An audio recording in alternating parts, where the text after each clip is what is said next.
There's a lot coming, a lot going out. It's not a quick process at all. It would be great if it was, but it really is not to fully get clean. Get a strong flashlight and keep plastic cups and utensils in the bathroom, as well as Lugol's iodine, so you can see your own parasites safely and identify them. Here's the thing about this. Whatever the names are, whatever it is, we know we have them, we're infested with them. You don't have to go through. Ultimately, the root all of it is sin, and we need to complete this carnal cleansing of our temple. Regardless of the diseases, regardless of where it is in the body, you more or less can assume, again, your whole body is infested. So you can spend a lot of time, studying all these things, or just get rid of them. The parasite killing recipe given in earlier books is by far the best to kill flukes. It is a combination of black walnut hulls, still green, wormwood leaves and cloves, very fresh ground. The slow, easy to manage pace is given in earlier books to help those who must be cautious about new treatments. If you are inexperienced with herbs, you should try a very small dose first and work up to the really effective doses. So I've used these in the past. Again, I've spoken about herbs in a previous lesson. It's one such way to do it, but I have, kind of expressed my thoughts on that. I don't want to get too far off track here. Herbs are our greatest gift to this planet. They do not have one active ingredient that kills a parasite or kills bacteria or viruses. Each herb has many active ingredients. They also have a lot of minerals and nutrients that we need.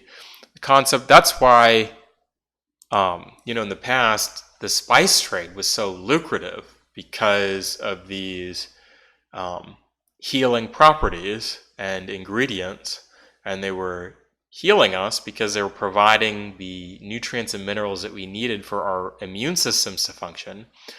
But they were also, at the same time, detrimental to the parasites when the parasites came into contact with them. So it was twofold. And I'm sure there's many other things that I'm missing as well.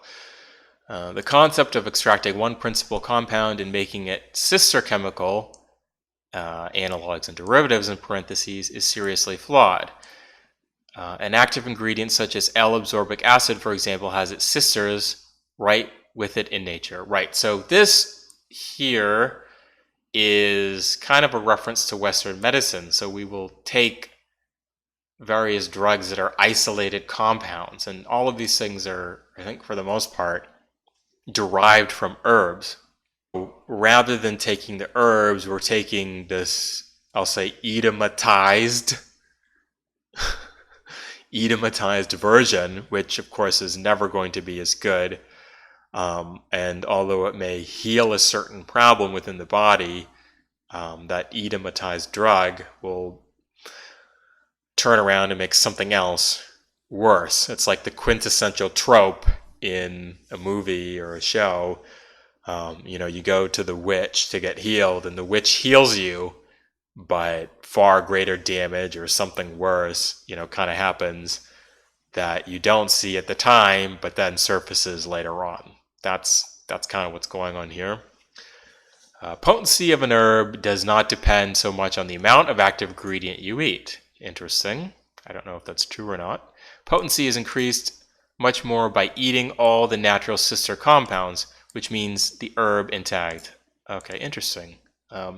It makes sense through the spirit. I'm saying that makes sense. The chemical processes in our bodies are incredibly complex. There's a reason why the Most High said herbs are for healing of the nations. Revelation 22:2, in the midst of the street of it, and on either side of the river, was there the tree of life, which bare 12 manner of fruits, and yielded her fruit every month, and the leaves of the tree were for the healing of the nations. So, of course, there's many levels of understanding to this, but I'm going to take a look at a carnal level. I believe there's a reference to balm in the Old Testament. Balm and healing.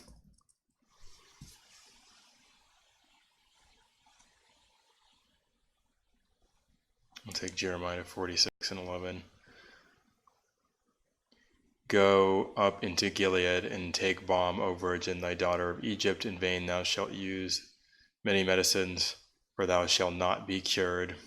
Okay, so this is a reference to the fall of the kingdoms which had us in captivity and have us in captivity. That's Edom now. But let's take a look at the word balm. Tazarah. Kind of balsam, salve, medicine. And these medicines, let's see if it edifies on what they're made of.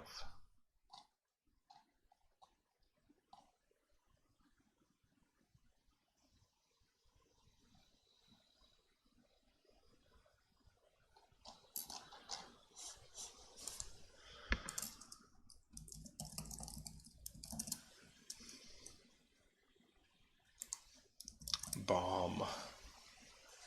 Oily, resinous, aromatic substance, excluding naturally from shrubs of the genus. Right, so this is coming from plants. These balms, these medicines.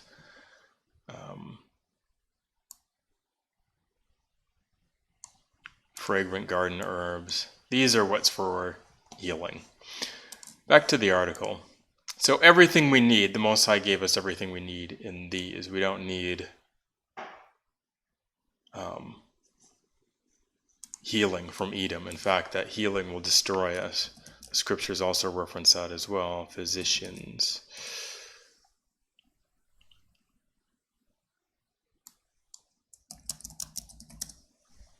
Oops, spelled that wrong. This is a reference to Edom. But ye are forgers of lies, ye are all physicians of no value. And brothers know at this point, we know if you go to their system of healing, it's not going to heal you, but instead not only make you sick, but advance the problem further. Okay. Potency of an herb does not depend so much on the amount of active ingredient you eat. Potency is increased much more by eating all the natural sister compounds, which means the herb intact. Right, so that makes sense. I will say that the more that you eat of the herb, the greater effect, at least in my experience, it's going to happen. I'm sure there's a point where, it may not make a difference, but, just dabbling some herbs or kind of seasoning them, if you're trying to really heal yourself, that's not enough. What I had been doing has been taking, depending on the herb,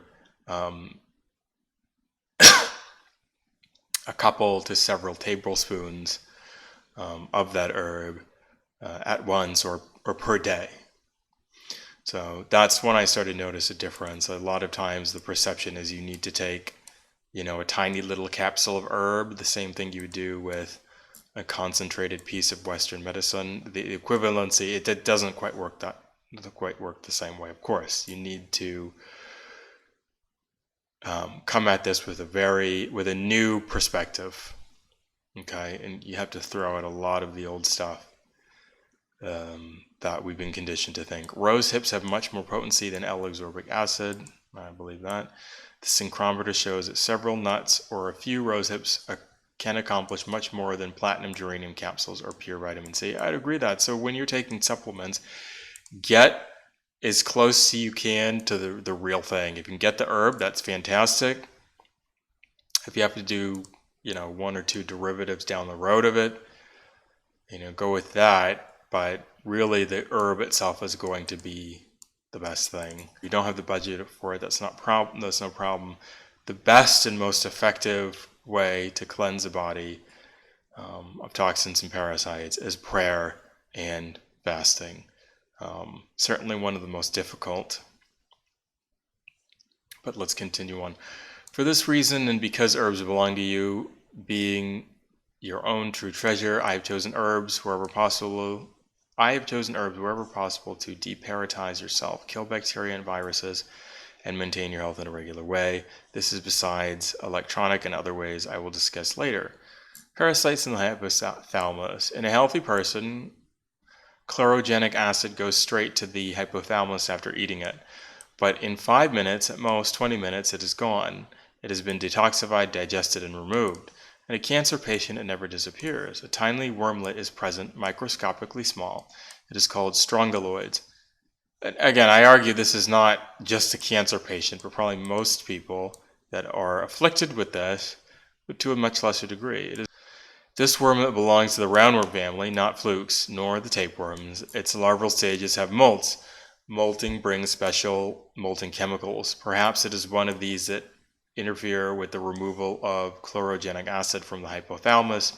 Maybe this wormlet needs this food antigen to molt or accomplish other purposes. The worm is never there unless chronic acid is there. So here what this paragraph tells us is the connection between our diet and whether or not parasites thrive in our bodies. Parasitae in the pituitary.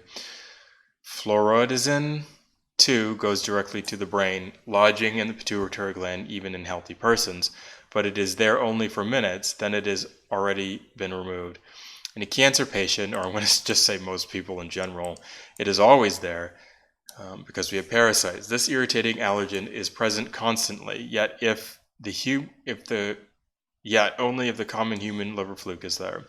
Somehow this parasite prevents the removal of fluoridazine, or again, perhaps it needs it.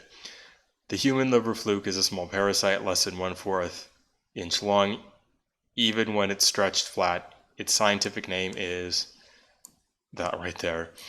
So what this tells you is that these parasites, and again, I can attest to this personally, there are different types in the body. They're in different locations. Some thrive in other areas. But they work together, in a sense, forming a cohesive system meaning pit, a cohesive system in your body.